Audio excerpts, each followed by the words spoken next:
Prophet Ayub, Job, was a descendant of Prophet Ibrahim.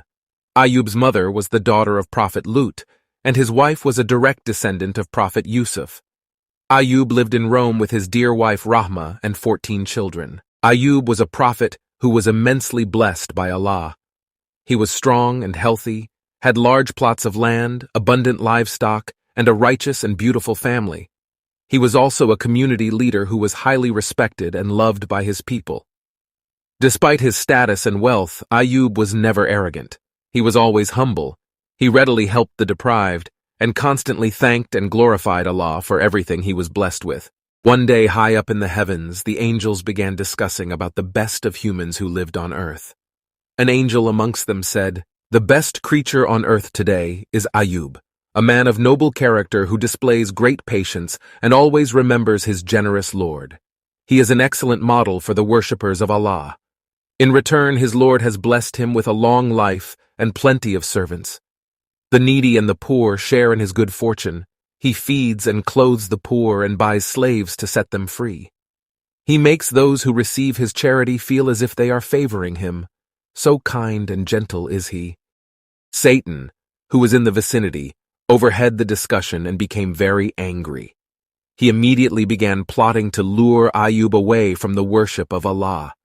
He whispered evil thoughts to Ayub about the many pleasures of life that a man such as Ayub could easily enjoy. But the prophet was a sincere servant of Allah and was not easily faltered. This enraged Satan further. Satan approached Allah and informed him that Ayub was not a sincere servant of his and was only glorifying him in fear of losing all his wealth. Satan, suggested, "If you remove his wealth, then you will find that his tongue will no longer mention your name, and his praying will stop." Allah, the All-Knowing, did not believe Satan, for he knew that Ayub was among his most sincere believers and did not worship his Lord for mere material possessions. But he agreed to test Ayub to show Satan the absolute sincerity of his loyal servant. Overjoyed, Satan set out to destroy Prophet Ayub's wealth. As time passed, Prophet Ayub's wealth began to diminish. His land, livestock, servants, and money slowly evaded him until he was left with nothing. Immensely satisfied with Ayub's ordeal, Satan, disguised as a wise old man, approached the prophet and said, "All your wealth is lost. Some people say that it is because you gave too much charity and that you are wasting your time with your continuous prayers to Allah. Others say that Allah has brought this upon you in order to please your enemies. If Allah had the capacity to prevent harm, then He would have protected your wealth." Ayub replied, "Allah gives whom He wills, and Allah takes from whom He wills. And all of the wealth that I have belongs to Allah, so He has every authority to take it back from me."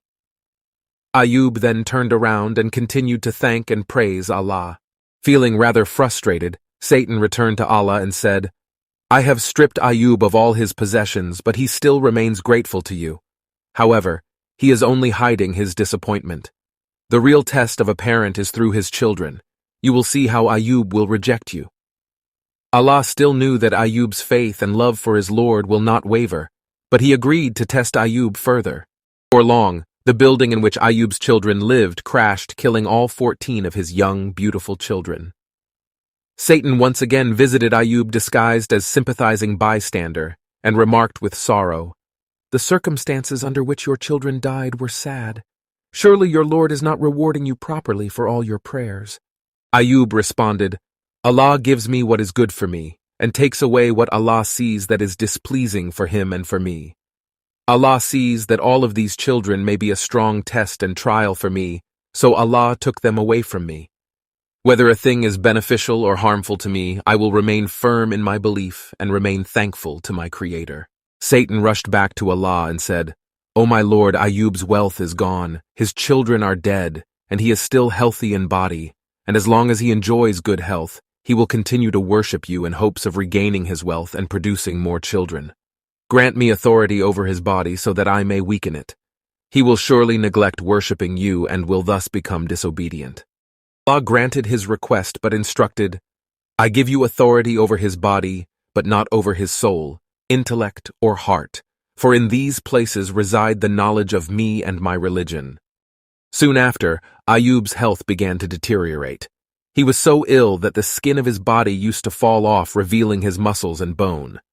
But as Allah instructed, the only two organs that functioned in his body were his heart and tongue, which he continued to use to glorify Allah.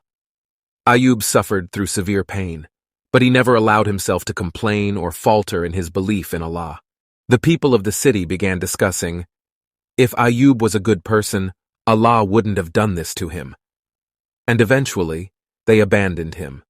His relatives, friends, and everyone who loved and respected Ayub deserted him, except for Rahma, his beloved wife. For years, Ayub continued to suffer through his condition, with none but Rahma by his side to take care of him. They had no money and no income, so his wife took up a job to provide for him.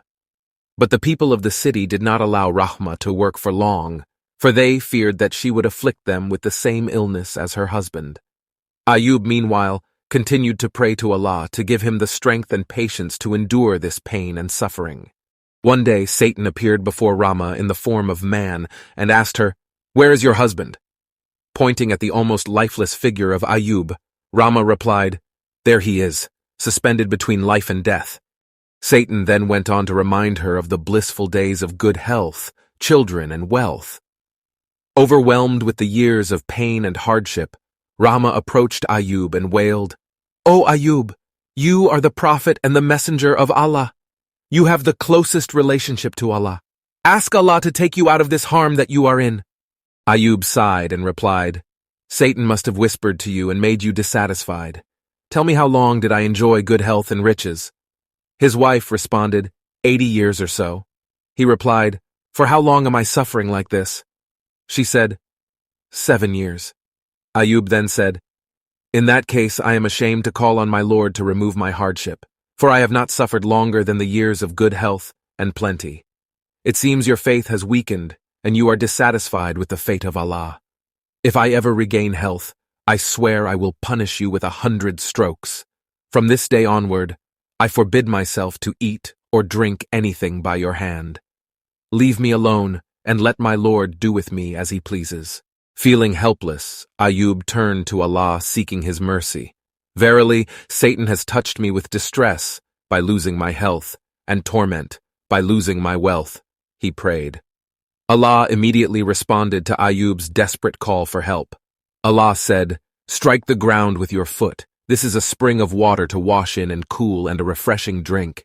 Ayub immediately performed Allah's bidding. As he struck the ground with his foot, cold water gushed at his feet. As commanded, Ayub drank and washed his entire body using the water. Within a short while, Ayub's blisters disappeared, his skin renewed completely, and his internal organs began functioning. Indeed, Ayub was completely cured by the grace of Allah. Rahma, who could not stand to be away from her husband any longer, returned home. As she entered their home, she was greeted by Ayub, whom she did not recognize. She asked him, "Where is Ayub? Who are you? You look very similar to him." He replied, smiling, "It's me." Overjoyed, she immediately embraced him and thanked Allah for his mercy. Ayub remembered his promise to punish his wife with 100 strokes once he regained his health. He did not want to hurt his beloved wife, nor did he want to break his oath to Allah. So Allah, the Most Wise, instructed Ayub, "Take in your hand a bundle of thin grass and strike therewith your wife and break not your oath." Allah then restored Ayub's wealth. Allah sent down a rain of locusts made of gold that fell all around Ayub.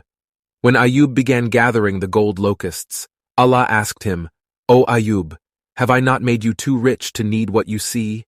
Ayub replied, "Yes, my Lord, but I cannot shun your blessings." Ayub and Rahma were also given back their family. The couple were blessed with 28 beautiful, healthy children, 14 girls and 14 boys. The story of Prophet Ayub is one adversity mixed with patience. It is easy to be a faithful servant of Allah when everything is going well, but his faith never faltered during difficult times, which is what makes him a remarkable being.